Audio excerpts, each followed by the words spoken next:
नमस्कार मो मामा मामा ओडिया किचन को आपण मन स्वागत। वीडियो टी लास्ट पर्यंत देखंतु, भल लगे लाइक शेयर कमेंट करंतु, सब्सक्राइब करिया को बिल्कुल भूलिबेनी। आज बनाऊँचे बिल्कुल देसी कखारु डंक आम बाड़ी रे हेतला। कखारु डंक पई किछि परिबा नै जाईची, सारू आलू बैगण कखारु डंक को भलसे काटिक धोई देइची, किछि मसला रेडी कर देइची, सोरिष बाटण पियाज रसुण सोरिष लंका बाटी देइची। कखारु डंक को भलसे धोई आनी ताको संतुली दबा, टिके लूण पकेइकी भलसे संतुली दबा, किंतु पानी मरिकी पूरा भलसे संतुली हो जिवो। देखंतु एबे बढ़िया से संतुली हो जाइची।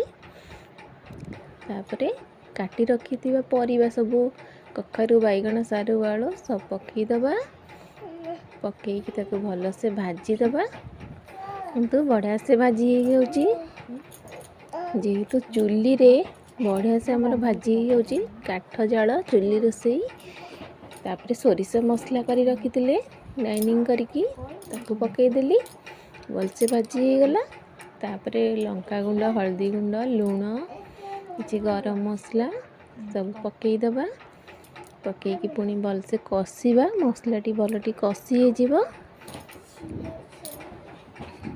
देखंतु भलसे कषि हो गले, कंचा स्मेल पलैले दबा किछि पानी पानी दे घोड़े दबा। टिके समय सिझी गला पर रेडी हो गला हमर कखारु डंक राई। बहुत बढ़िया लगे, आपण थरे ट्राई करी देखंतु, एमती घरे बनेकी